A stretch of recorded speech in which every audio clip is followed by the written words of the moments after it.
선생님들 안녕하세요. 바닥입니다. 2025년 3월 둘째 주 매수하려고 했던 종목들이랑 그 다음에 지수 한번 보고 가도록 하겠습니다. 일단 매수 됐던 종목부터 보면은 이제 기아입니다. 기아 같은 경우는 여기서 이제 매수가 딱 됐고요. 그 다음에 지금 보유를 하고 있는 그런 상황 속에서 매도가는 여기 이 자리에서 매도를 하려고 좀 기다리고 있는 상황입니다. 일단은 뭐 시장 자체가 좋지는 않은데, 그러니까 단기간에 이제 하락이 좀 나왔으니까요. 그래도 좀 잘 버텨주는 그런 모습이다라고 생각을 하고, 4월달에 이제 뭐 자동차 관세를 부과한다 미국에서 뭐 그런 이야기들이 좀 존재하지만, 그래도 자동차 관련해서는 또 뭐 현대차나 기아차가 미국 공장을 건설을 하고 있기도 하고 하는 그런 부분들을 봤을 때 오히려 지금 이런 관세 부과 이야기 때문에 저는 하락을 좀 하고 있다라고 보고 있거든요. 그래서 그게 이제 회수가 된다. 오히려 이제 4월달 근처가 되면은 그런 관세에 대한 관세 없다라는 그런 식으로 이야기가 나오게 되면은 오히려 반등이 나올 수 있지 않을까라고 생각을 합니다. 뭐 특히나 우리나라 같은 경우는 한미 FTA를 체결하고 있는 그런 상황이기 때문에 그 부분에 대해서도 오히려 이제 관세에 대해서 하겠다, 그러니까 관세가 계속 부과를 하겠다, 뭐 이런 식으로 얘기가 나오지만 반대로 안 나올 가능성도 있기 때문에 그런 부분에 대해서 베팅을 하고 있는 거고요. 그다음에 램테크 놀로지 같은 경우 일단은 이 자리까지 좀 기다려 보고 있습니다. 아직 매수가 되진 않았고요. 그다음에 모니터 랩 같은 경우도 여기서 매수를 기다리고, 산일전기죠. 산일전기는 되게 이때 이 3월 4일 날에 매수가 될 뻔했는데 200원 차이로 되진 않았습니다. 그래서 아직 좀 기다리고 있는데, 일단은 좀 더 기다려봐도 될 것 같습니다. 여기서 한번 좀 기다려보고 이 상태에서 반등이 나와주기를, 그러니까 매수되고 반등 나와주기를 좀 기다려볼 생각입니다.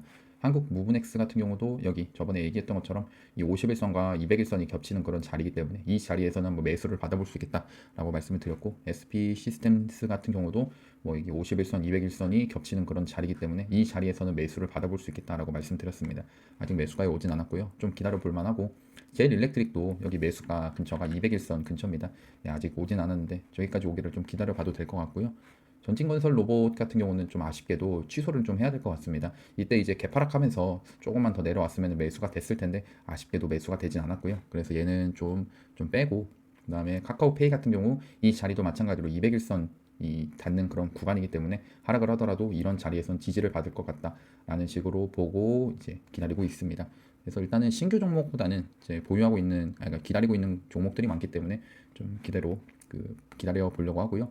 지수 같은 경우는 그래도 긍정적인 부분은 최근에 이제 올해 들어서 그래도 좀 반등이 좀 크게 나왔다는 겁니다. 거래대금도 좀 터지면서요. 그래서 이런 부분에 대해서는 제가 이제 생각을 할 때 단기 이런 박스권은 그래도 돌파하는 그런 흐름이 나왔기 때문에, 지금은 사실 뭐 미국장 조정도 있는 상황이기 때문에, 미국장 이렇게 조정이 있는 상황이기 때문에 좀 하락이 이어지고 있다라고 보여지지만, 그럼에도 일단 코스피 같은 경우는 그렇게 나쁘진 않다라고 생각합니다. 51선도 일봉에서 51선도 올려놓은 그런 상황이기 때문에 지금 반등 구간이 나오면은 반등 구간을 노려볼 수 있다 생각합니다. 시장 자체가요. 그 다음에 코스닥은 좀 더 밀리긴 하는데 일단 마찬가지로 최근에 거래대금이 이렇게 많이 들어오는 그런 모습이기 때문에 얘도 마찬가지로 이렇게 4등분선을 좀 이렇게 그어 봤을 때 한 이런 자리에서는 좀 반등이 나와줄 수 있지 않을까라고 이제 생각을 합니다. 그런 관점으로 지켜보고 있고요. 다만 이제 미국장 같은 경우는 나스닥이 좀 이 200일선을 깼거든요. 이게 핑크색 선이 200일선인데 200일선을 깬 거 자체는 좀 좋은 모습은 아닙니다. 그동안에 200일선을 지키면서 계속 올라가 주었었기 때문에 여기를 이제 빠르게 다시 회복을 해주는 게 가장 중요하고요. 일단 아직까지는 그런 모습이 아니기 때문에 조금 더 시장이 이게 나스닥이 좀 무너지면은 우리 코스피 코스닥도 좀 무너질 수 있다라고 이제 보시면 좋을 것 같습니다.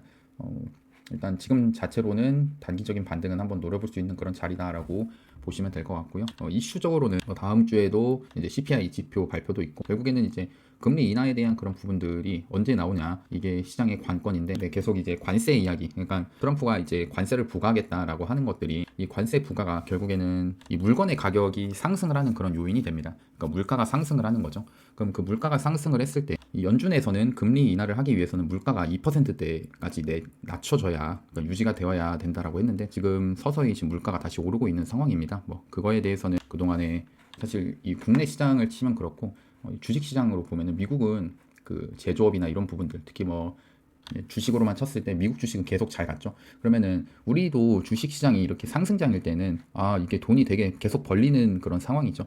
그러면은 소비를 또 많이 하게 됩니다. 아무리 이제 물건 가격이 높더라도 주식에서 돈을 많이 벌고 있는데 뭐 이 정도 물가가 올라가는 것들은 뭐 크게 문제가 되지 않는다라고 이제 시장에서 보고 하는데요. 그래서 소비가 이제 소비 여력들이 크기 때문에 경제가 좀 잘 버텨주는 그런 모습들이 존재하는 겁니다.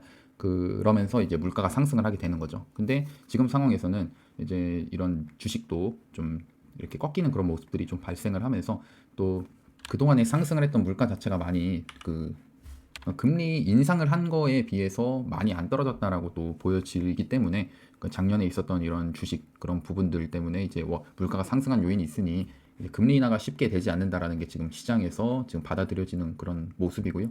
이게 또 관세가 붙으면서 이제 물가를 상승시키는 요인이 또 작용을 했다라고 보시면 될 것 같습니다. 그래서 그런 관점으로 좀 봤을 때는 이제 코스피 코스닥을 좀 봤을 때 결국에는 나스닥이 좀 잘 가주는 게 가장 중요한데 나스닥이 여기서 이렇게 회복을 하지 못하고 좀 꺾이는 모습이 나오면은 그 부분에 대해서는 좀 코스피나 코스닥도 좀 하락이 더 나올 수 있지 않을까라는 거는 염두를 해 두시면 좋을 것 같습니다. 그러니까 이거를 알고 모르고 매매를 하는 그런 차이는 좀 있다라고 생각을 하시면 좋을 것 같습니다. 그래서 일단은 지금 이렇게 올려놓은 종목들은 그대로 매수가, 그다음에 손절가, 매도가 걸고 매매를 진행하시면 될 것 같습니다. 그러면 오늘도 감사합니다. 영상이 도움이 되셨다면 구독하고 좋아요, 알람 설정까지 눌러주시면 감사하겠습니다. 감사합니다. 바닥이었습니다.